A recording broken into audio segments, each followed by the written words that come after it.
Robots Radio. Games, lore, stories, community. Just press play.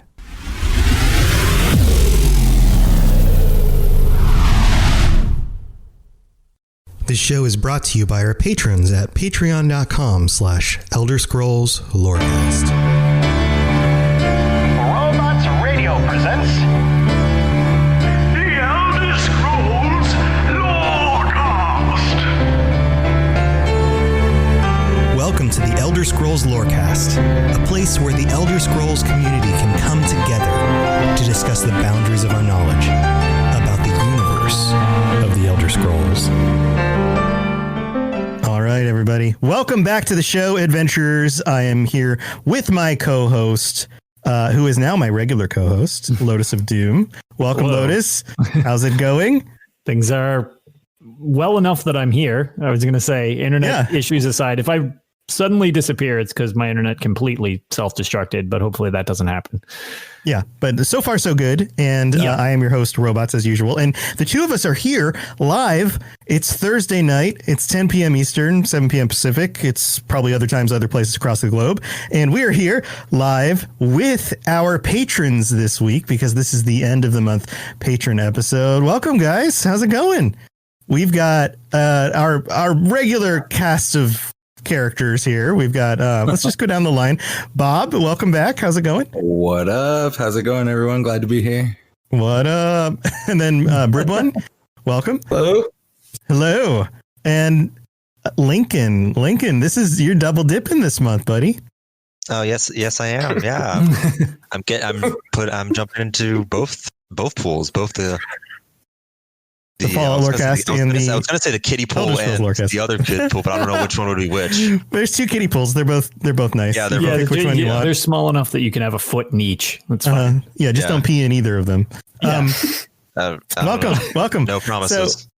So we're doing this for the first time with not only live, but also with video of our patrons. So if you want to see their human meat faces, then you can tune in and see them.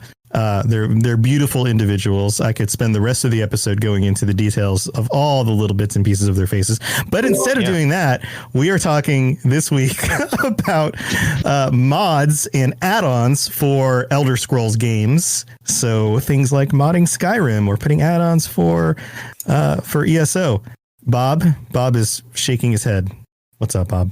Oh, dude, I'm watching the Nuggets, man. You'll just have to forget all my gestures. Oh, okay. I thought you were responding. I'm gonna get very animated here. You know, I'll keep it muted. Don't worry. How did you become a Nuggets I thought you were mad about the topic. You were like, "What? We're talking about mods?" No. With the desk behind you, just How do you storm out. not slam a perfect alley oop? Like, I gotta stop. He just making himself mid sentence. I mean, hey, I'm a Sixers fan, and I have no connection to Philadelphia, so I don't know. I don't know how sports ball works. So I was going to say this is going to turn into a sports cast. I'm not going to lie. I'm like a huge sports fan. So. Post show. Yeah, post show. Yeah, totally. Yeah, Bob, you and I can talk later. Yeah. So speaking of Elder Scrolls, which has nothing to do with putting a ball into a hoop. It seems like an Argonian thing, though. I feel they do have that little game that they play, right? What is that called? I don't remember what it's called because you can run into them in Murkmire and they're like tail whipping the thing around and and they're debating the rules. Who's saying it doesn't make any sense, right? Tail ball or something. It's like tail ball. Tail ball. Yeah. I mean, it's close enough. That's totally a thing. All right, so let's get back here. We are talking about mods. We're talking about add-ons, any kinds of modifications, changes you can make to the games. And I know a number of you guys play on console, but you can modify these games now on console, right? So who would like to start? I'd love to hear some of your perspectives on what you've done modding the games and the way that you actually tackle that. Who'd like to go first? I guess I can start if nobody kick else us off, wants to Lincoln. go. I'm in a very similar boat to where I was if you guys watched or listened to the Fallout Lorecast episode on mods, where I don't do heavy mods, where like I don't do full like overhauls. I do more like small ones, like graphical upgrades or extra map markers, stuff like that. I call those the softcore mods. Yeah, I'm not hardcore. But so I just wanted to mention one of them. One of them that I used in Skyrim a lot was it was made in Russia, so it has a Russian name, but it essentially translates to your Vasker map marker. So like it gave me, not your Vasker, the place where the companions are. I forget what it's called. Is that what it's called? Where the companions are? Well, they're in what, Windhelm? No, they're in. I know they're in Whiterun. like their house. The actual, they're like the longhouse. It has a name. Yeah, it does have a name. Good question. I should probably know that. I think it's Ravasker. That sounds right, correctly. unless I'm attributing that name to something that is totally different. I'm just like, yeah, that sounds good. I mean, it sounds Nordish, so let's just go with it.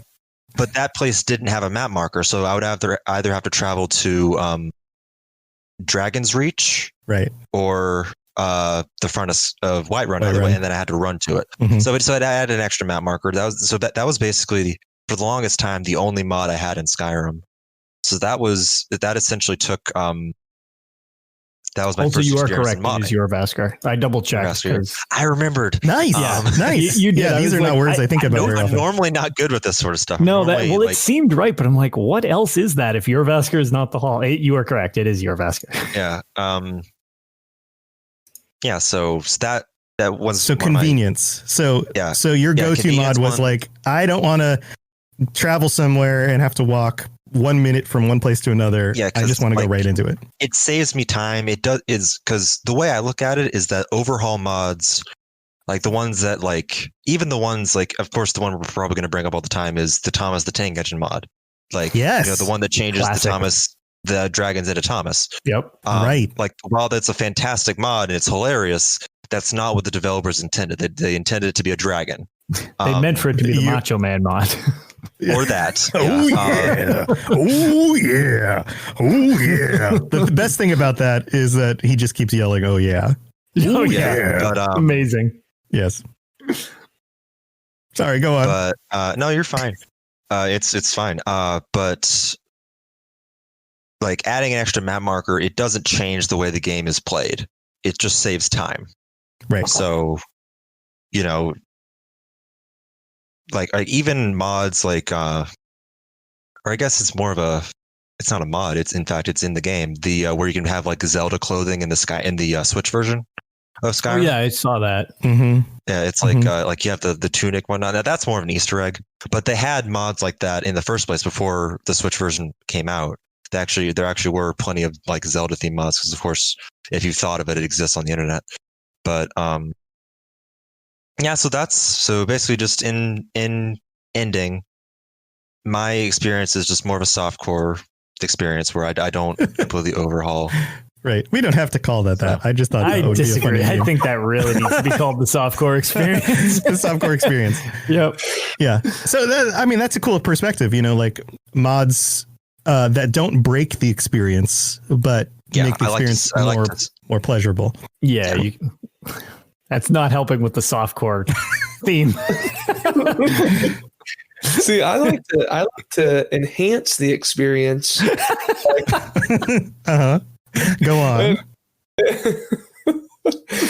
You're gonna have to put a NC-17 rating in front of this, maybe. Yeah, this is all in. Wait, hold on. This is all innuendo, which means that these jokes could go into a Shrek cartoon, and the kids wouldn't even know. Yeah. Yeah. Second show I'm on, and you get an explicit tag.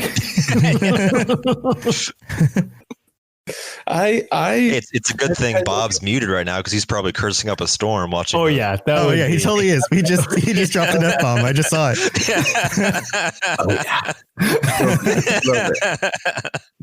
All right, sorry, brave one. Go ahead, keep going. Has anyone ever seen The Revenant? No, I still need to see that. I haven't watched it. Okay. Have you guys seen The Revenant, the movie? Why do I feel like I might have. That's the one where the bear mauls. Yeah. No, you know what? I the started to watch that, and I did not get to see the whole thing. So No, I'm going to go with no because I think I only saw like a half hour of it before something came up and I didn't get to finish it. Is that the one that Leonardo DiCaprio won an Oscar for? Is that the one? That's the one. Then yes. I did see I was that forgetting the name, but So it's been years since I've seen it though. I feel like what they've done that's really good when they made the movie is they made you feel miserable. Like when you felt cold, you felt like you were starving and bleeding to death. Like it was an immersive experience. And so Felt like I just wanted to go home. So when I mod Skyrim, I kind of do the same thing, is that I want to like feel the harshness of the environment. So I do like immersion and frost. I think it's Frostfall. Yeah, Frostfall mod. Yeah, it's the mods where like you have to stay warm, you have to eat food, you have to find shelter or warmth, and if you don't, you die. And so if you fight a bear, it mauls you, you bleed to death. You slowly bleed out. You win an Oscar though. Yeah. Yes. You eat raw meat for not talking like at all. Like that's gonna be a slap in the face. The only Oscar you win, you like didn't talk the whole movie, right?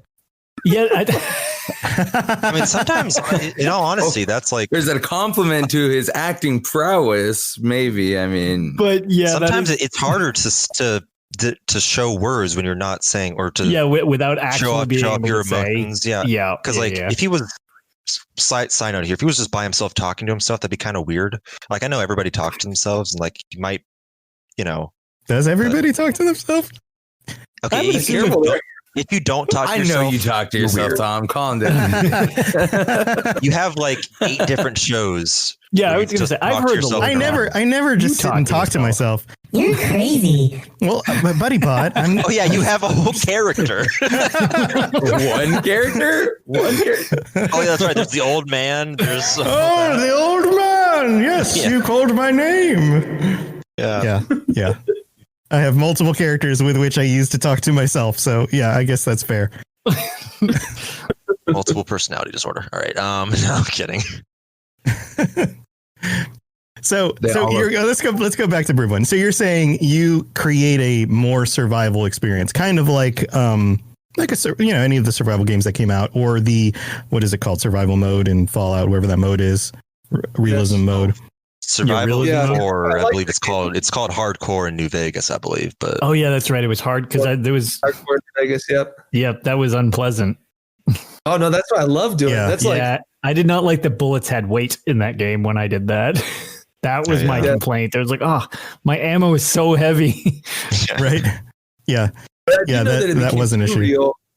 Because I live in Colorado, and I remember I was hiking the mountains one time, and I looked out over the landscape, and I was like, wow, this looks like Skyrim.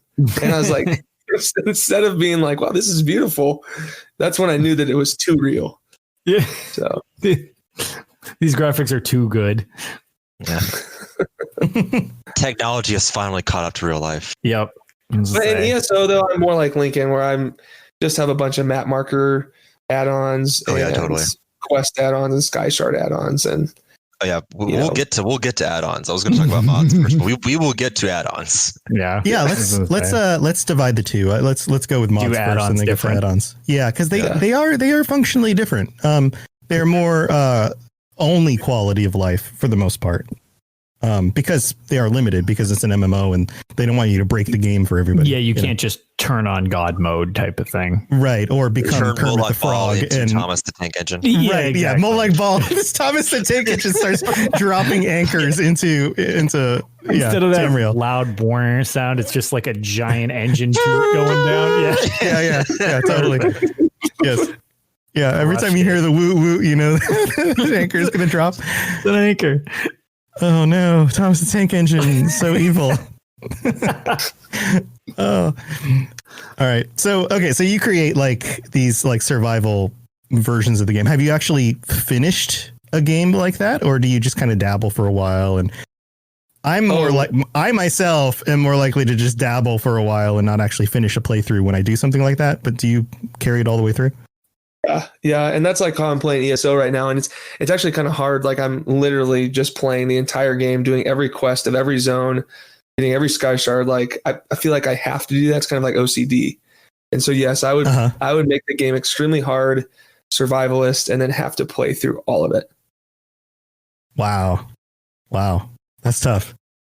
Yeah, some people these games overwhelm them because of the sheer amount of stuff that you can do as you move around the environment. I mean, you go through any single zone in Elder Scrolls Online, and you, especially if you have the add-ons that show you where everything is on the map, like you're just constantly moving in between each of the little things that you need to do while you're on a quest to get something. And then I'm sure that's, is that ever overwhelming, or do you just kind of, it's just kind of enjoyable because you collect all the things? Both. But I'm like really waiting. I feel like I can't go to Cyrodiil until I've done all the storylines and zones. So I'm like really wanting to go to Cyrodiil, but I just feel like I can't, which is crazy, right? Like, really? I know that. Interesting. Yeah. So that's where it feels overwhelming to me.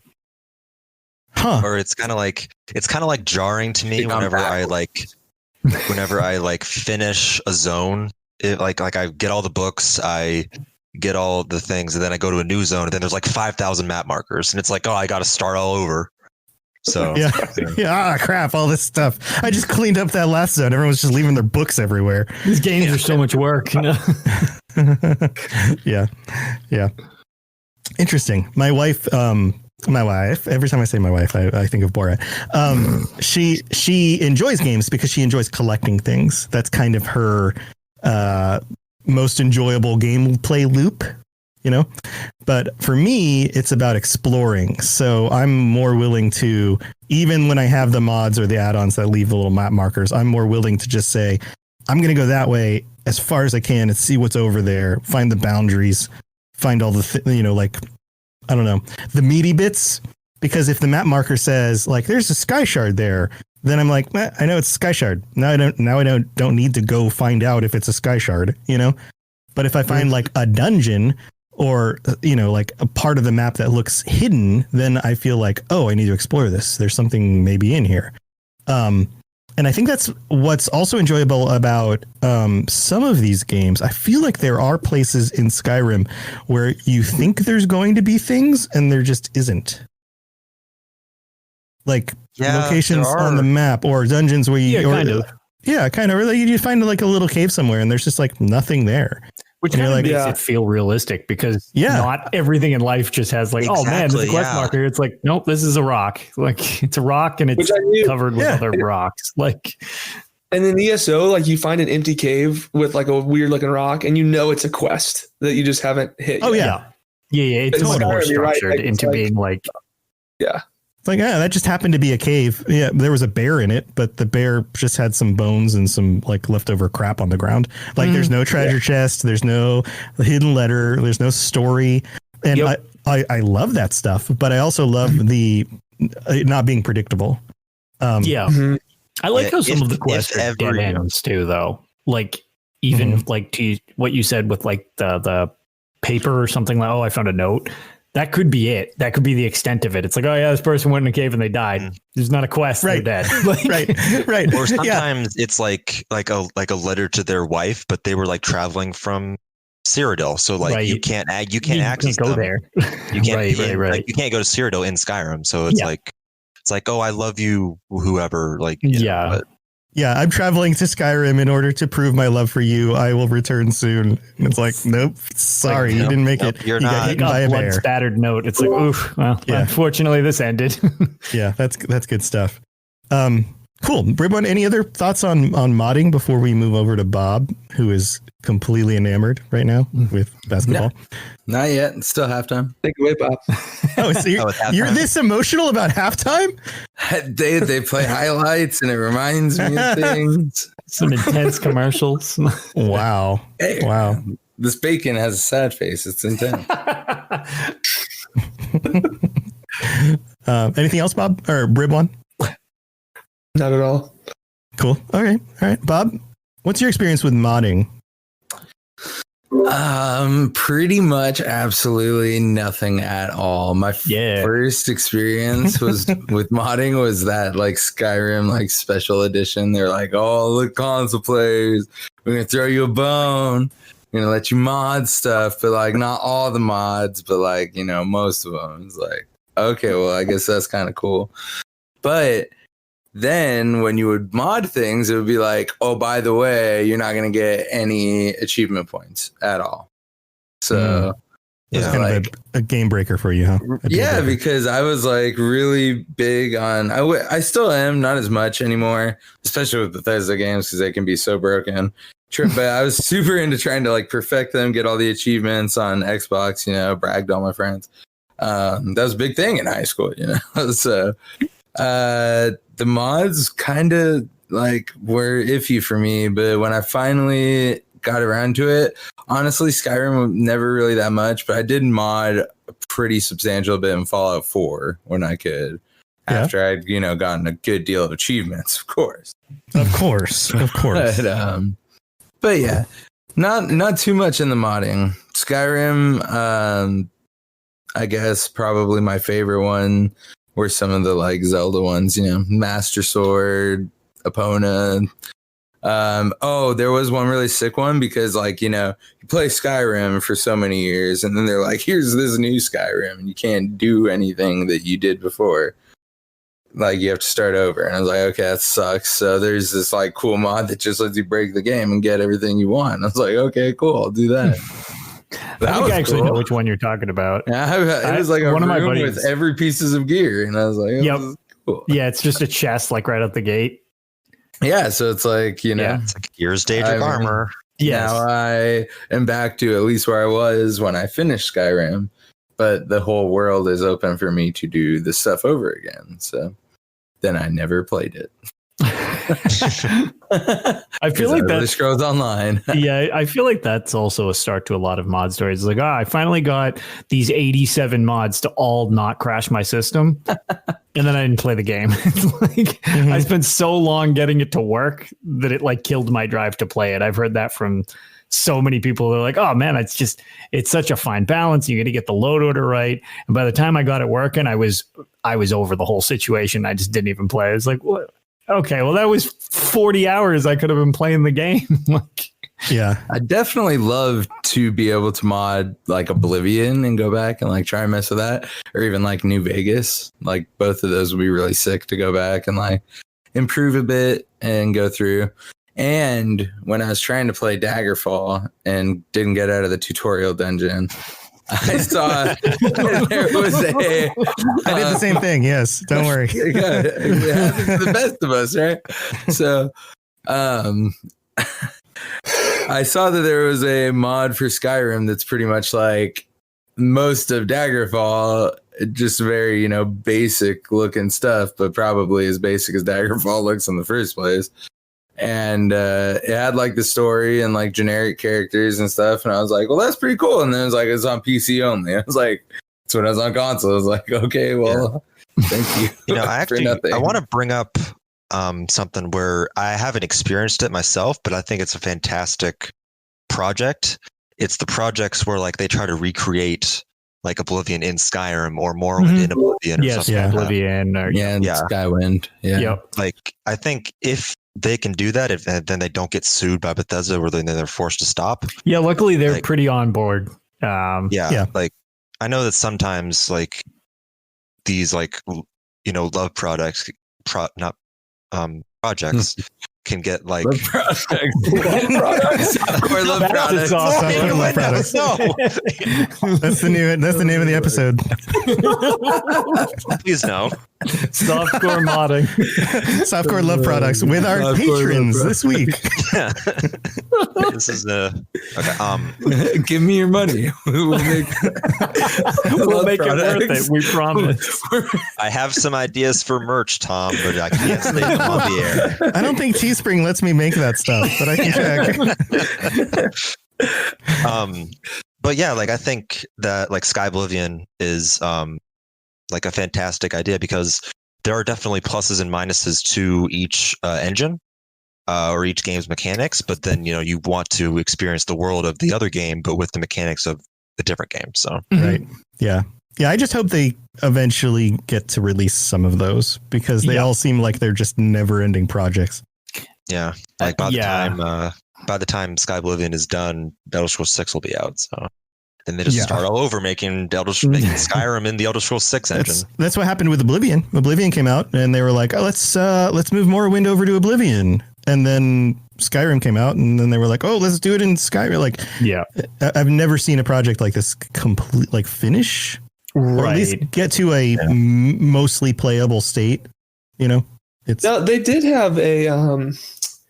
It wasn't like that, but it was a mod for Skyrim that was huge. And it opened up a whole, you had to be a certain quest level or a certain level they recommended. And you went to a whole new world. And I think it was I don't know if it was a Khajiit world or just a, and are you and talking you about beyond Skyrim, like Bruma and stuff like that? No, where they extended out? It was an extended out game. I've never played it, but quest line. And it was a big, it was a huge undertaking. And they did complete it. I wonder if I can just find. You keep there was the mod. There was a completely different game though. They called Enderil, I think, where they took. I think it was Skyrim. Yeah, it was Skyrim, and they made a completely other game out of the engine. But it started out as a mod. You could just mod it right into Skyrim and then play it. Oh, I see. Did you bring in your character and have the same level, or was it a whole new character? I think you started as a new character because there was a whole storyline and everything that you went through with it. It wasn't that then. Yeah, that's all right. I mean, you can search as we continue to chat. Well, let's move into add-ons because that's a completely different experience, right? Yes. Elder Scrolls Online, add-ons, MMO. Other than things like map locations, which we brought up before, some of these little quality of life stuff. What I have a personal favorite add-on or add-ons, but I'd like to hear what you guys think first. So I basically took a picture of my add-ons before we started this game, before we started this. I'm not going to list all of them, but I'm just going to go through some what I'd basically definitely Is it recommend. Above or below 30? It's below. Okay. I have less than 30 add-ons. That's more respectable than a lot of the 13. I have 13 add-ons. It depends on if you raid and stuff too, because some of these are very specific to raiding and those are the ones that give me more issues. Those are the ones that are completely I was going to say, Rob's on I have with me on those. Yeah, I have 13 installed, but 2 of them are disabled. So I'm currently not using them. All right. So name some off. What do you got here? First off, the one that I cannot recommend enough, and I think is a must-have if you're on PC, is I don't know how to pronounce his name, but it's the Lazy Writ creator. Yeah, Lazy Writ crafter. Yeah, Dogubon. Yes, Dogubons. Yes. I don't know how anybody doesn't play this game on PC and actually does crafting. I did for the first 300 hours, and I don't know what was wrong with me. Yeah, literally, I did it for the first 100 or so. I'd be like, okay, I need an axe, axe. Okay, I need a sword. Okay, I need daggers. By the time it took me to create 3 items, I was done with my add-ons with the Lazy Writ crafter. That is a must. It's the same situation with me with my map marker mods. Is that it literally just saves you time. Yeah. There's you get the same results. Right. For anybody who doesn't know, the idea behind it is instead of getting the quests, manually saying accept, and then going to say the leather working station and finding the thing and building the thing and going through each thing and then going to the next station and doing the same thing. You literally just walk up to the quest sign and it goes chunk chunk chunk. And it just accepts the quests. And then you walk up to the first crafting station and it goes, crafting, done. And then you go to the next crafting station, it goes, crafting, done. And then you go to the next one, crafting, done. And then you go get the other quests, you go craft, and then you're done. And then you just walk up and you just dump off all the items that, into each of the chests. And then you get all the rewards. And it even automatically opens and collects the items that you get awarded for doing all the writs. It takes less than 5 minutes to do all of your writs on a character. There was a while I was doing this on 6 or 7 characters every day just because it was so quick and you make so much money doing your writs. Well, and then it tells you if you go into the stats, it'll actually tell you how much money you made from each item, what kind of what rarity or whatever that you got from the chest, if you got any sealed writs from it. Like it even has like deep underlying stats that like give you a bunch of information about all of the writs that you do. Yeah, it's cool. It's a very well done product. But yeah, so Also in the T4 chat, I just put the mods that I found that I was talking about for Skyrim. Oh, cool. Okay. Cool. Yeah. And we can share these in just the Elder Scrolls Lorecast chat as well. That way everybody can see them. So cool. Go on, Lincoln. What else do you have? Okay, so next up, I currently don't have it enabled, but it's definitely a fantastic add-on, especially if you do PvP stuff. It's called Dressing Room. It's an add-on where you can put in. I'm gonna make a very silly, not comparison, but so if you guys play Animal Crossing New Horizons, where you have the little star wand where you can change your Yeah, your little wand, and you go wing, and then all of a sudden your outfit just changes. Exactly. It's basically it's that idea where you're like, okay, I want this. This is my PvP. I want this, and that. That's my PvP set. And then I want this, and this. That's my PvE set, or that's my so it's not even cosmetic. It's like it literally shifts your gear. It can be cosmetic. Yeah, you can use it for either. Okay. Yeah, but it's very if you both do PvP and PvE on the same character, or like you have a set that's more, ideal for being in a PvP or being in Cyrodiil. That's a huge time saver. It's instead of having to manually switch all your stuff, you just click one button or two buttons. So like, you open up the menu and then you click that. I'm going to have to expose you here a bit, Lincoln. Like, what do you use that for? Because you told me you don't even have a set. It's disabled right now. Because he said it's not enabled. Oh, okay, that's right. But that is one that I... He has dreams and goals. Has good dreams. What I do dreams are good to have. I'm gonna counter your expose because while it is currently disabled, I was using it in the past for my training gear.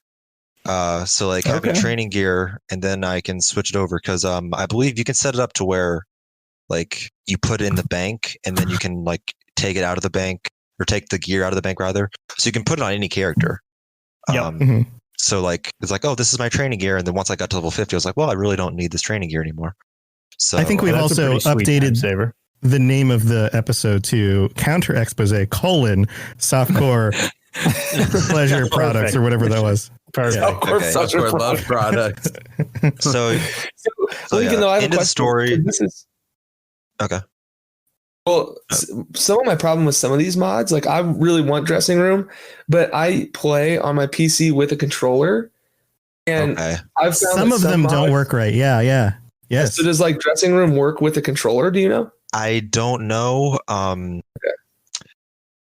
Because I do know that there are some things where it's like, oh, press tilde and it'll open up that. Because sometimes it is like it requires an extra button that wouldn't be on a controller. Right. So I don't know from experience, but I honestly doubt it. And I'm sure that, if you're playing a controller, is your keyboard just disabled? Like you can't. No, it's right next to me. Or are you on the couch? Trading with keyboard stuff and like searching. Well, so I'm saying like, could you like be on a controller and then like, oh, just press that? I don't know what that was. The sound effect. No, that's the sound when I press keys. Yeah. Yeah. Exactly. It's a whoopee cushion. And it's instead of the tactile keys or the mechanical keys, it's that. Anyways. Yeah, it doesn't click. It farts. Yeah. It's like one of those like pianos that you click and it like makes the guy like throw up. Like I remember those things. The little sound things. I don't know. It's fine. Someone should put like the last 30 seconds and be like, "This is from an Elder Scrolls Lorecast episode." You don't see the connection? Yeah. Okay, but so yeah, I mean, I'm sure you can make it work with a controller. It's just at the very minimum, you just have to like reach over to your keyboard and press it. Or I know that you can like pause and go into menus or something. Yeah, there's a way to there's an option to auto switch between controller and keyboard depending on what you're. It does get kind of janky with some of the add-ons. It is a little janky. Yeah, there are definitely some add-ons. Yeah, because I know that it also changes the way the UI looks. Right. There are definitely some add-ons I can't use when I'm using controller. And for the most part, I've just kind of written those off because this is the only game on PC where I enjoy playing it with a controller more than a mouse and keyboard. And I think that's because all the action buttons are like right there instead of being on the number pads. I mean, because once I take my fingers off the directional keys, the WASD keys to the number pads, I can't move and also use those numbers at the same time.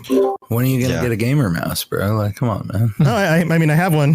Like, I got the buttons here. Why are you moving your hands? But because I'd rather use the controller. I feel like I'm more mobile with the controller. No, it is designed amazingly for a controller, flawlessly. I mean, because it came out simultaneously with console, you know, or no. I mean, I don't think it wasn't the same day. It was about a year. No, later. It was a year later. It was later. Yeah. Okay. But they did a good job, to, quote unquote. But it wasn't. It's not like a game like, let's say, a game like WoW could never work on a console, really. But like, there's so many skills. Yeah, exactly. Yeah, there's a lot of Elder Scrolls with 2 bars, 5 skills each, plus an ultimate.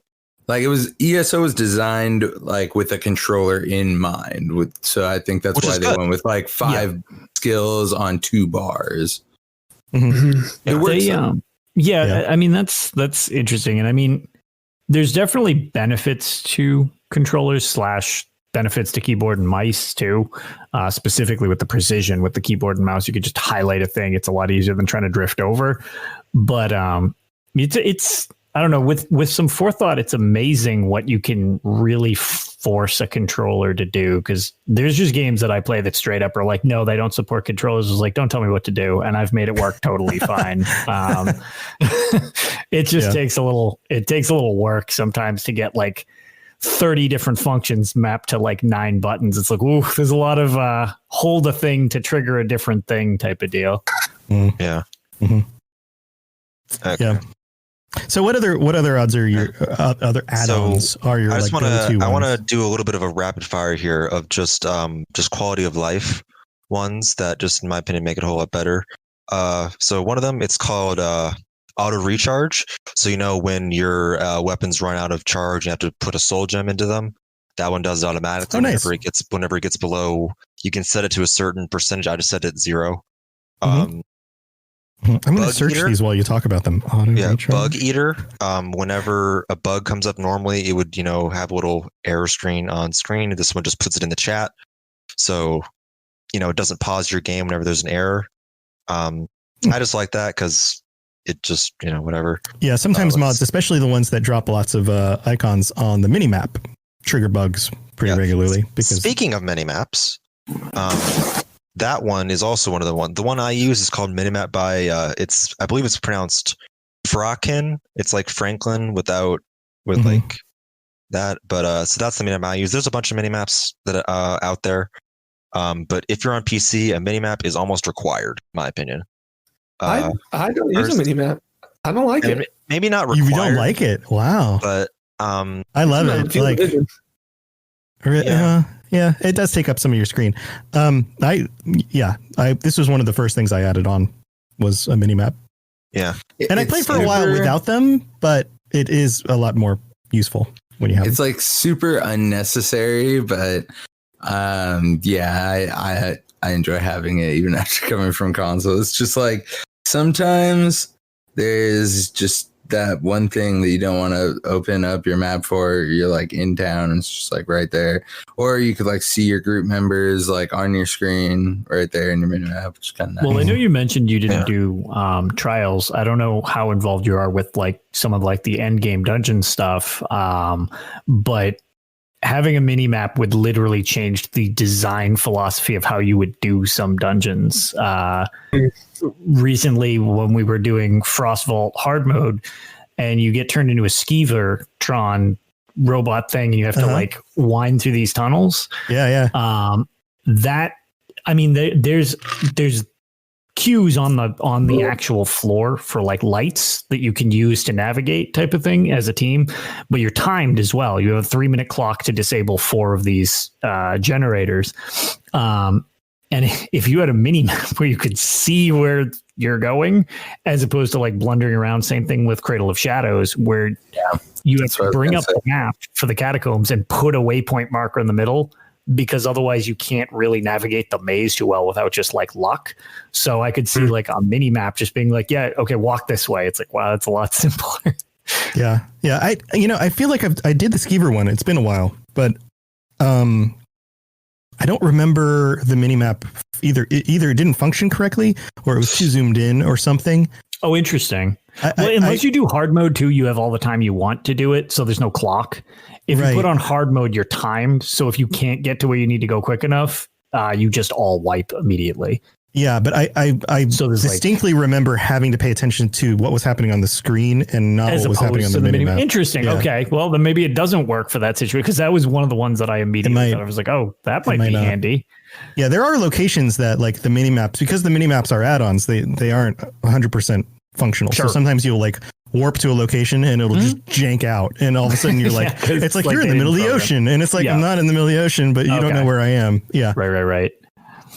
Yeah, I think that's a good point. Like, I'm doing a lot of solo questing where a mini map, sure, it might be useful, but like in a trial or a PvP setting, maybe I could see how a mini map would definitely help you play better with other people like actually depending on you. Yeah. Even just awareness of where everyone else is in the group without having to necessarily see them in front of you. Can be beneficial, but then again, it is their person, so you can always zoom out. Lincoln, you got some others?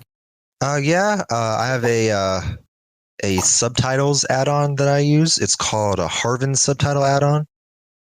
It's just my favorite one that I've used. Every time somebody talks outside of chat, I can see it. I just like the way it looks. Wait, so like players, like it. No, or is it in-game? It's like NPCs. Like, NPCs. How when you're walking by somebody and then they say the same thing that you've heard 1,000 times. Yeah. Do you know how long I've been looking for you? Yeah. In your own homeland? Yeah. Oh, it doesn't just have that on. Like, that's just a thing on console. So. Oh, yeah. That's you can just turn them on and it just it'll just scroll across the screen. Are you saying it pops up like speech bubbles? Yeah. Is it like a speech bubble? No. So, because like when we have, it's on like the bottom of your screen. Oh, like that's actually built into the game too. You don't even need an add-on for that. Like, there is a setting to turn on something similar. I guess it makes it look slightly different. I was going to say, unless there's also like a scripting, like they have different type of writing or something, or maybe it was added after that add-on. You know what I mean? Like sometimes add-ons inspire in-game stuff. Right. What was it called again? Harvin, Harven. Harvin. Speaking of that, we forgot to mention that if any of you guys are play ESO on PC, any of the listeners right now, and you don't do add-ons, but you want to get into the add-ons, I recommend this software called Minion, which is definitely how you should be. You can manually install them, but Minion it handles everything for you. I think it's called Minion 3 because it's like the third version of it. You search it, it'll come up. You can just Google it. You'll find YouTube videos about how it works. But so that's how I do it, anyways. But other than like the lore books and the Sky Shard add-ons, the one more or two more I really want to mention is it's called Surrender, S''RENDARR. Which that one shows a little like all of your like buffs and debuffs that you have, which I know Bob has told me in the past I really don't need, but I like it just because it shows everything. So I know like, oh, am I getting a negative buff? And then the last one. The game has that. It's built into the game. Oh, I know, but I like the way it looks. It changes the location. That's what I was about to ask. Is this the thing where it's like the way? Because I was wondering that about the dialogue. It's like maybe it's just different. Like the way they could like organize the user interface in a different way they want. But right, because that's what you're doing. More power to you. Yeah, because it is I've built noticed that with into the health bars. Like I'll watch people play on PC. I'll have more to say on that. Yeah, and it's just I don't know. Sometimes the way just people's UI is set up, I'm like, what game are you playing? It's like, oh no, that's just how I like my health bars. I'm like, all right, fair enough. Yeah, Srendar, it allows you to organize them and put them in different locations. Like for example, you could have them sitting above the names, like when you're in a group and they're at the top like of your screen. Yep, that's what you can have the buffs and debuffs above each person with timers on them, so you can see them like right there. There's a few other options they have for organizing it. If you just pull up the screenshots if ever you're interested, and you'll see how it looks different. But yeah, that's another one of the ones I use. And then the last one I'm going to mention is it's literally just called Action Duration Reminder, where once you can set it to a certain time, but once you get within a certain time frame of an ability about to expire, where like you would then have to redo it again just to keep your rotation up, it'll pop up on screen saying, "Oh, this ability is about to expire," and then like, so I have it set to half a second. First. Mm-hmm. Hey there, my name's Jameson, or Big Cat. And I am Brenna, or Mother Goose. And together, we are the hosts of the DL, Weekly Gaming News. Each week, we bring you the top stories from last week, as well as something you might have missed. Our goal is to start a conversation about what's going on in the world of gaming. And every week, we have a special guest join us in the chat room, where we discuss a different gaming-related topic and learn more about our guests in the 60-second download. And if that isn't enough, we also have Slim Jims. So come and hang out with us every week and join in on the conversation. Good luck and have fun, everybody. And remember, keep your goose loose. Oh. Uh-oh. I think Lincoln broke. Yep. Lincoln broke. Oh no. No. Yeah, Action Duration Reminder. I use that one as well. There's any other ones that you guys use that are kind of like go-tos? I want to hear what Bob uses because he does a lot more PvP, and I'd be interested in getting into that. But I do, in addition to like the Sky Shard lore books, like those ones that pop up on the map, I do Arcadius's trade tools for all my trading guilds, and I also do Tamriel Trade Center, which tells you prices of things. I do Personal Assistant. I don't know if you guys have used that one, but that one's awesome because it classifies certain things as junk that can just automatically be destroyed, or it can be classified as junk, and anytime you open up a merchant, it'll just sell it immediately. And so you don't have to go through and like sell various items and things like that. And then I also do a fish one. I think it's Voltan's fish something, and it helps you automatically fillet your fish stacks to get fish, and then it tracks perfect row that's harvested from the fish, because I do a lot of fishing. So, okay, that's cool. That's cool again. Lincoln's back. Hey, buddy. Yeah. Hello. So where was I? I don't know. You just kind of off in the middle of my sentence, didn't it? It did. Teshi, thank you for the host. I appreciate it, buddy. Yeah, I don't remember where you were. You were talking about something. We had to move on. But I kind of finished what you're saying and saying that I used that add-on as well. There's one that I wanted to bring up for sure before we get over to Bob. And there's not a whole lot of actually there's two. There's not a whole lot of graphics updates you can make for ESO. There are a few that can change some things. And there's one that's called it's not, you don't install it through Minion, you install it directly into the please say the only thing that I actually would ever get if I was on PC. Yeah, I'll have to look this up. I'll look this up while I'm talking about the other one. There's another one called Votan's Adaptive Video Settings, and this one will level out your frame rate by increasing and reducing things like draw distance on the fly in order to maintain a more steady frame rate. Okay, that's useful. Like it is extremely useful because, and they've updated it. Like the game runs better than it used to. Sure. But there are definitely places where you come across like a village of people and all of a sudden your frame rate tanks, or there's lots of effects going off on the screen and everything starts to drop. It levels everything out. And it also reduces draw distance, but it reduces some of the draw distance and some of the detail, but only when things are so busy that you're not paying attention to the draw distance. So like I never notice the changes when it's adjusting. So I find that very, very useful. Let's move on to Bob. I'll look up this other one and we'll get back to it. Bob, do you use any add-ons when you're playing on PC? Yeah, I've definitely stepped my add-on game up a little bit.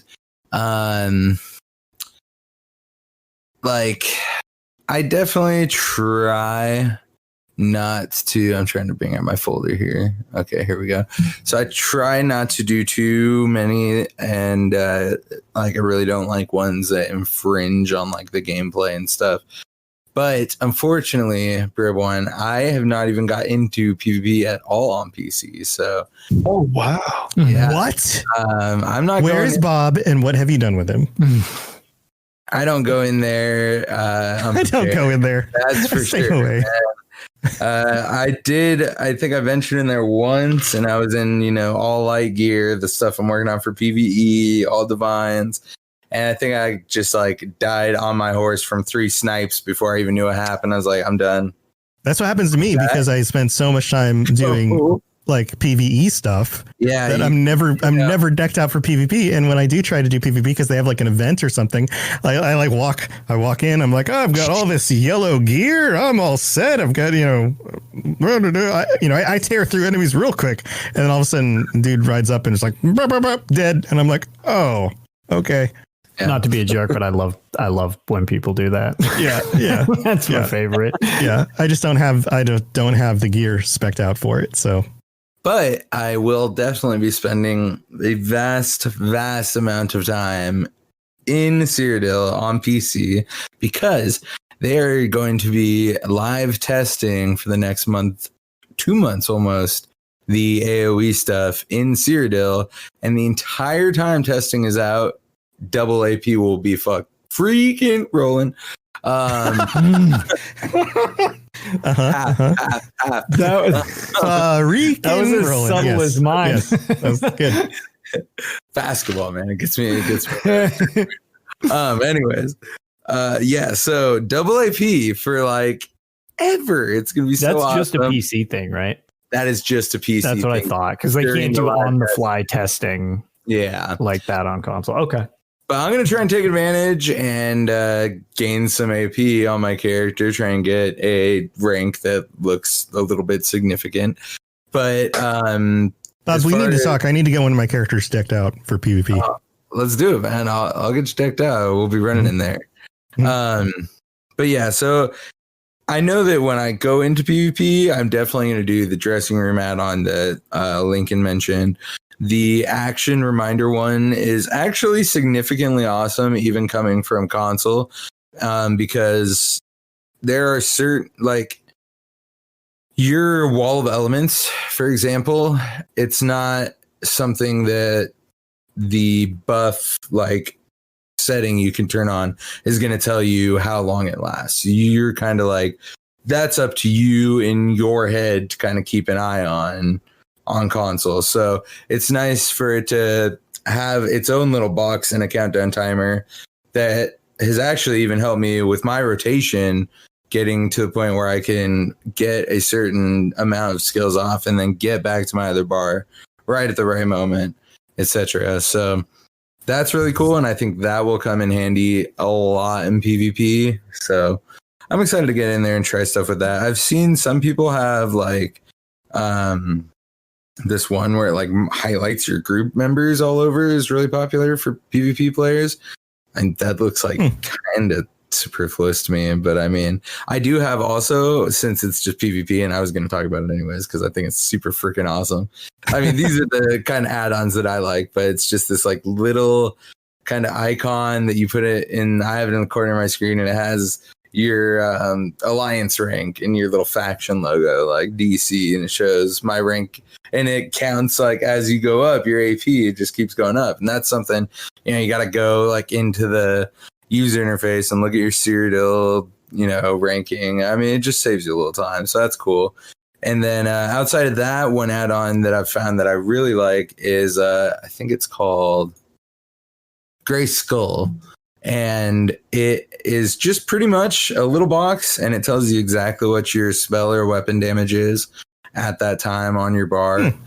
And then when you flip it, it counts for your other bar. Any buffs you put on, add to it. It's just always telling you, and you can set it where, like, when you hit a certain point, it goes like green, like you're good, you're buffed up, or you know, red. It's kind of a constant reminder of like, are you on pace for what you should be doing? Right. Yeah, exactly. And it's nice for even me, like, well, I'm getting closer and closer, working towards, you know, kind of getting to a point of where I feel comfortable doing like closer to end game stuff on PC. It's nice to be able to focus on like, okay, I like to keep my spell damage like right over 2K right now, is about as far as I can push it, buffed up 2.5. So it's nice to be able to like watch and make sure, because that's something on console it's pretty much impossible. Like, you would have to be going in and out of the interface constantly, and it doesn't really work. So that one is really cool. And mini maps, sky shards, all that good stuff. But another one that apparently not a lot of people seem to know, I thought coming from console that everyone knew about this, but the auto invite is super freaking awesome. Especially for like, you know, I go to Alik'r all the time, and you know, you just Dolmen farms up. Pop X in the chat, and someone's usually got a group up. Yeah, I recently found out about the fantasticness of the Alik'r Desert. Like, for leveling. I had to show Lincoln. The Dolmen. And then I was like, I knew it existed. Like, I knew it was a thing. I knew that the Dolmen farms were a thing, but I'd never like actually done it myself. And then I went over to the desert, and it's an eye-opening experience. A group of like 50 people, all in unison, are like, get on their horse, and then sprint to the way shrine, and then go to the next one. And I was like, oh, this is it's like a bunch of ants. Like, yes, it could be a bunch of bots, almost. It looks like it's so close. Yeah, it's like Is there a reason they do that? Just because in the Alik'r, like those two dolmens are just perfectly spaced out? Like, why? They're all three of them are in a very specific loop. You can predict. They either go counterclockwise or clockwise in order between three of them, and there's just enough time to warp to a way shrine, run to the dolmen with this massive group of people, and then you just destroy the dolmen like within like, I don't know, 10 seconds. It takes more time for Molag Bal to say his lines and drop the big boss guy than it does to kill everything. Yeah. And then everyone gets back up on their horses. They go to the next one. They just warp in order to wherever the next one is. And then they ride their horses. They go and just do it. And that timing is it's like perfect. Yeah. I was there sometime last week, and there had to be at least 100 people, because there was an X group, a Y group, a Z group, and then somebody started like a D group. So... Zoss does not like the dolmen grind, hence why Harrow Storms were so all over the place. There's however many, 10 of them, I think, and most people don't notice. There's literally no way to calculate. It's a random dice roll which ones go live, and it's to prevent people from getting, because that was a thing that it's kind of like, they're obviously not so concerned to fix it, but I've heard several times they're like, that was not intended to be like a leveling method. Well, you build things, and then you let people play with them. You get surprised results, right? In that scenario, because I've heard that several times where it's like, it's a conscious effort now. It's like, we can't make it that easy to get to those. Like, that is too easy there.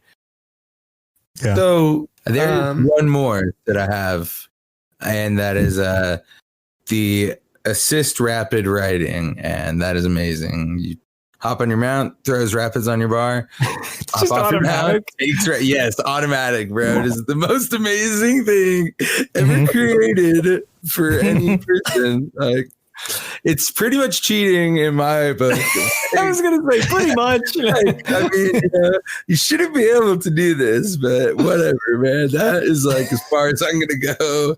But oh my god, that in Cyrodiil is like, you pretty much have to either on console, you have to make a sacrifice and choose to have rapids on your bar, and you're like the dude that everyone's like, dude, give me rapids, or you actually play the game as a full PvP player with 10 skills. So, these are big choices that you have to make in your life. It's so easy to find a group. No, it's so easy to find a group when you're on when you're like, yo, I've got rapids, and you get invites so fast because people are like, oh, thank God, I don't need to use rapids. Like, exactly. I get that that extra slot. You can fit in whatever you want. Yeah. Have you heard of, or do you use Miat's PvP alerts? Have you heard about that one? No. Is that the one that it kind of shouts out where stuff is flagged and stuff? It's the one that, like, it basically tracks everyone else's skills and tells you when, like, a channeled attack is about to end. And so I've read a lot in forums. Oh my God. I've read a lot in forums how it's like cheating, but I didn't know. That's so smart. It's not necessarily cheating, but PC players just need their hands held really tight sometimes. So. Like,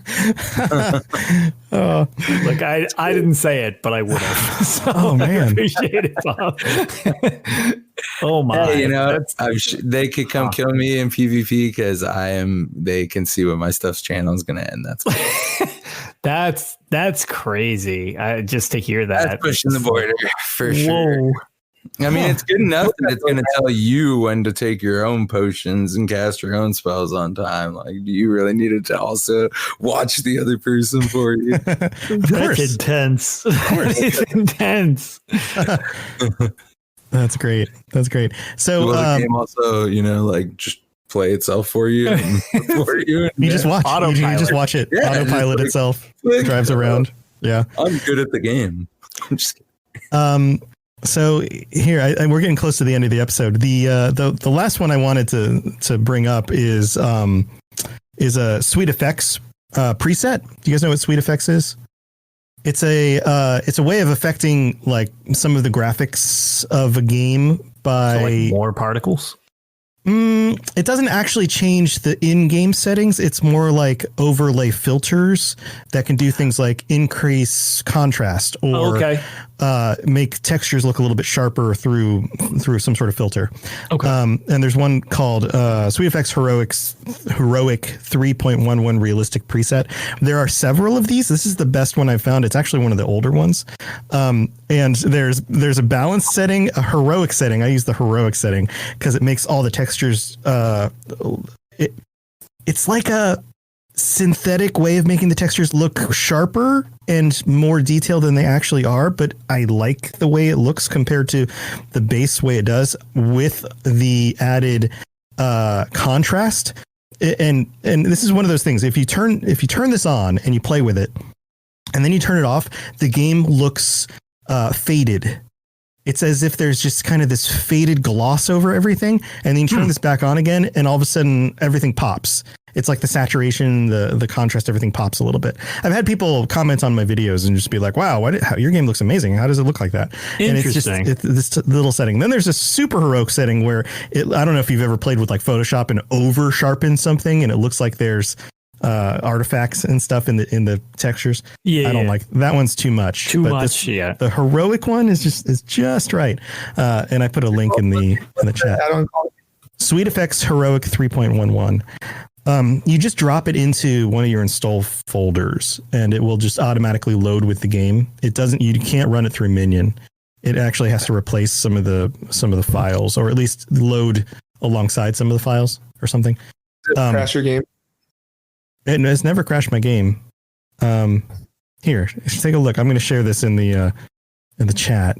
You guys can. I shared the actual link for it, but check out Oh, that screenshot doesn't actually open to a screenshot. Anyway, go look at the screenshots. You'll see what I'm saying. There's one where it has like a Khajiit warrior and like a side-by-side comparison, and the contrast, the way the colors, even just like the sharpness of the, the leather on his armor or the wood and on the building behind him. It just all stands out. Everything looks blurrier in the original one. You guys ever find that like your game is blurry when you're talking to an NPC and then after like 5 seconds it clears up? That's texture pop-in. Yeah, are you running it on? Yeah. Are you running it on a regular hard drive instead of an SSD? I'm running on SSD. Yeah. Okay. Well, that shouldn't do that. Yeah, I was going to say that's a load-in error that we have constantly on console, right? Because there's just simply not enough resources available at this point to run things flawlessly. I mean, it's not usually too bad, but at the same time, sometimes you'll notice if you're bouncing around from load, and then talk to somebody, it's just like, oof, there go those textures. Like, yeah, it could be a memory issue as well. You might be running out of system memory. Interesting. I have a pretty good PC. Pull it. I need to look at it. It might just be the game. Maybe the game's limited on certain things too. I haven't noticed it on mine, but I don't know. It could be cool. I mean, Anything? Could be that add-ons could be. Maybe. Yeah, I was going to say the possibilities of things conflicting are also always there. Yeah. Yes. Yeah. Yes. Well, guys, anything else you want to bring up before we wrap up the episode? The only one I suggest everybody look at, because I never shut up about it, and it's the only add-on I really want, and it makes me sad that I don't have add-ons, is Oblivion UI, where all it does is turn the modified Skyrim UI that you have in Elder Scrolls Online, it takes it, it throws it out, and instead it's Elder Scrolls 4. That's just all it is. It just makes it the flip pages, and that's my favorite UI in the series. So the fact that somebody specifically made that UI, I saw it on what was it, Bert Firkin's thing. He's one of the stream team members, and I was like, what is this? He's like, oh, dude, he's like, check this add-on out. It's Oblivion UI. I was like, well, this is the greatest thing I've ever seen. Awesome. I need this. Like, right. that would be, out of all the options of things that make your lives easier that you guys just listed, that would be the first thing I would get. Yeah, I do have a fondness for Oblivion, in the way that some of that stuff looked. I don't know. The Skyrim style is a little too clean for a game that's all medieval, and I assume everything should be in tattered notebooks and covered in dirt. Right. It is very modern and sleek. It is very, and when Skyrim first came out and we popped it in the night that it launched, it was like, what is this? Because it was just very clean. It was very, and I was like, I like the parchment pages that you had in the older games. And I just thought Oblivion's was like the best of all of them. So that's my dream. That's my dream add-on. I did play Oblivion not too long ago, and I was like, this just feels right. Yep. I'm telling you, check out the UI for it. It's amazing. I couldn't believe what a good job they did with it. I was like, wow, that looks exactly like what I remember it looking like. Love it. Wow. Very cool. Anybody else? No. How's your basketball game going, Bob? Dude, it looks like it's going really well. Yeah, you seem real happy. He's all like, yeah, they're only down by 25 with 8 minutes left. Perfect. So as long as I actually don't know who the Nugs are playing tonight, but the LA Clippers, man. Oh, they're playing the Clippers. Yeah, all right. Which is like even worse because they're like the close, isn't it? Them and the Lakers. It's like SoCal. It's like great. Yeah. All right, guys. Well, hey, why don't we wrap up the episode? Let's go back through, and if you guys are interested in sharing anything about what you're doing or how do people get a hold of you, then let's do some shout outs. Let's go back through, starting with Lincoln. All right, yeah. If you guys want to contact me, I'm an admin here on the Robots Radio Discord, so feel free just to get in contact with me. And if you want to follow me on Twitter, it's at EllisMan with 2 N's. Lincoln, LYNKN, and I tweet a lot of. Oh yeah. I tweet a lot about about a lot of different things, but they're all very me. So yeah, Good stuff. Cool. I like And when you got time, you do stuff with the Lorecasters Guild. He's wearing the and I Lorecasters Guild shirt. Yeah, you can get this shirt on. You wore the Red Diamond Robots Radio. Yeah, I did. Yes. yeah. That's amazing, legendary, honestly. So yeah. Also, here's my my monthly reminder that we have a guild in Elder Scrolls Online for all 3 platforms now, with the lone exception of an EU Xbox guild, but nobody has come forward. So whatever. But We'll get there at some point. yeah, we'll get there eventually once we get enough people. But yeah, we're getting close to 150 members in on the PCNA at least. But yeah, so if you're interested in joining us, playing some things, I organize events. I'm trying to do at the bare minimum once a month, but it's getting kind of hard with school and work. Yeah, and all that's that. But, that's fine. I'm trying to stream more too, so I'm trying to plan out some stuff. I think I'm going to start doing some Fashion War stuff, kind of like Tooniversal does with his Fallout, but Elder Scrolls. So we'll have themes like pirates or superheroes or whatever, and we'll have some competitions and things where people can dress up and walk down a runway, and we'll judge their costumes, which I think will be a lot of fun because there's so many different things you can design for your character to look like in Elder Scrolls Online. Yeah. So if you're interested in doing that, since we're talking guild stuff, then definitely drop into our Discord, just search Robots Radio Discord or look in the show notes and you'll find that stuff. And yeah, I'll get Toon. Toon should join me to do those as well. I think that would be a lot of fun. We'll plan a night coming up soon. I'll have some announcements on the Discord and on Twitter about that, or just tune into some of my streams and you can ask there as well. Cool. Well, Brib1, how can people get a hold of you? I think the Discord's probably the best, or in game. I go by Bribwin for everything. My character's name is Bribwin. My Discord name is Bribwin. Elder Scrolls username is Bribwin. My Animal Crossing character's name is Bribwin. So that's some good cross branding. Hey, you and I need to visit each other's islands. Yes, it's funny because I actually got my wife playing, and so it's actually her island, and I'm the second guest on it. But she's feeling it. She's as in real life. Yeah, my wife loves that game. Yes. I was going to say, you talked about collectibles. How you have pears or cherries? What was that, Bob? So the real question is, do either of you guys have pears or cherries? Because I need all the fruits. Yeah, our island has like everything on it now. She just makes everything. Yeah. Cool. So anyway, that's how you get a hold of me. All right, and Bob. Yeah. So you can find me all over the place. I am half of the awesome Elder Scrolls Online podcast, the Red Diamond Courier. That is part of the Robots Radio Network. You could catch both me and my co-host Dogged in the Robots Radio Discord. We even have our own little fancy channel and everything. I'm on Twitter all the time, Bob_Chachinsky. Same on Twitch. I've been finally back to streaming. Exciting. I will get to do one more New World stream tonight, and then it will be taken away, and I'll be back to streaming Elder Scrolls all the time. So it'll be good. Some more Elder Scrolls streams coming on, and weekly podcasts coming out for you guys to check out. So nice, all over the place. All right, yeah, we'll have to talk. I need to get my PC guys up for PvP. Time. Yeah. In fact, other guildies, why don't we talk and set up some times to knock out some PvP stuff, go to Cyrodiil, do some adventures. Maybe Bob can teach us about, what skills we need to use and things like that. That could be fun because PvP is not my main bag, but I definitely need a character that can work on that and do better. All right. I know we're getting towards the end of the episode, but I got to go like right now. So okay, I'm going to head out. I know. See you, Lincoln. I'll see you guys and hopefully I'll be back next month. All right, cool, man. Thanks for being here.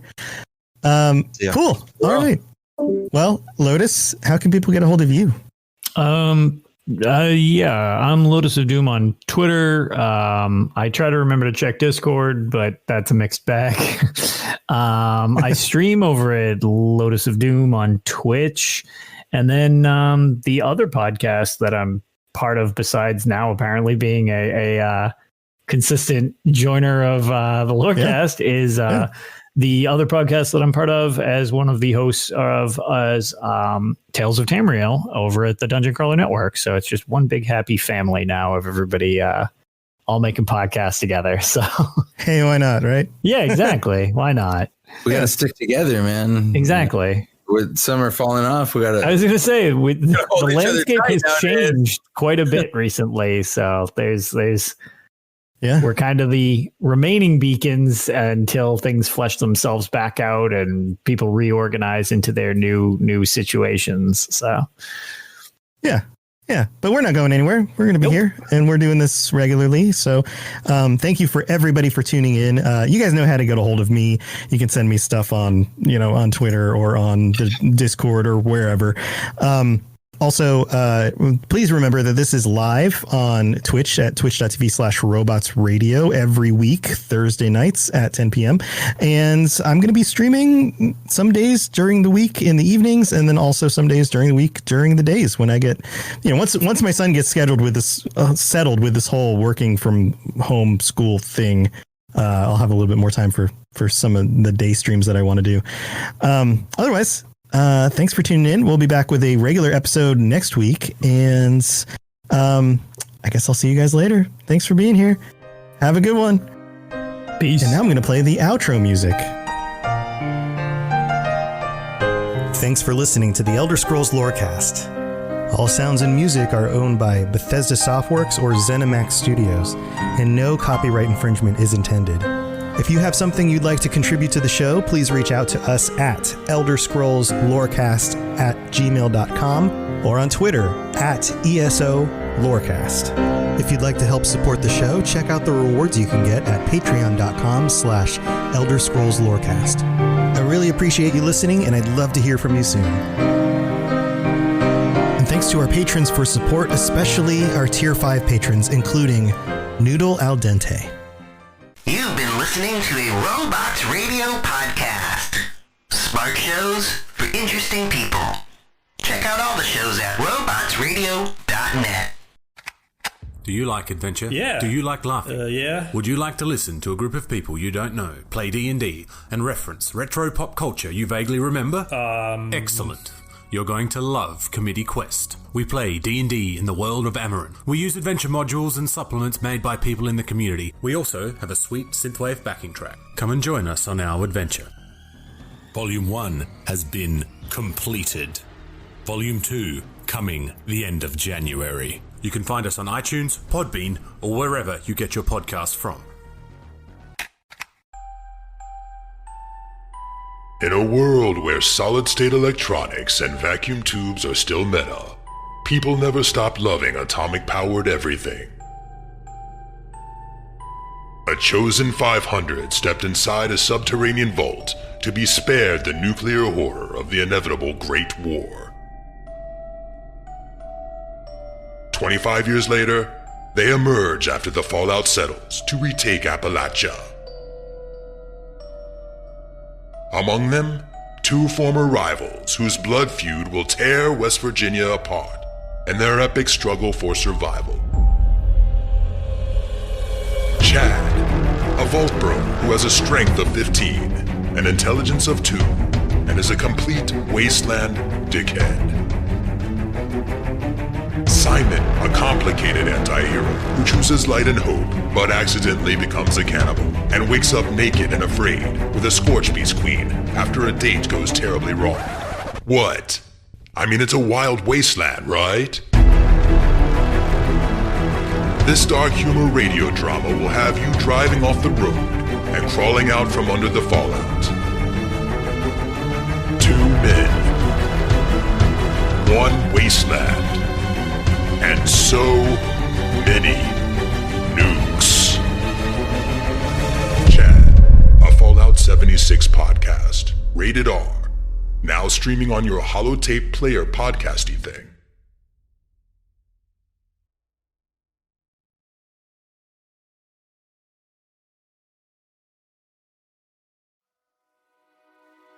Once upon a time, 27 years after the bombs fell, there were 2 people, a vault dweller and a California girl. They met, and sparks flew. That's when things got interesting. Once Upon a Wasteland is their story. Follow Elizabeth Kirby and Odessa Valdez as they pursue their happily ever after in the post-apocalyptic Appalachian wasteland of Fallout 76. Available on Spotify, Apple Podcasts, Stitcher, and many other podcasting platforms. Once Upon a Wasteland, a Fallout 76 love story, available now.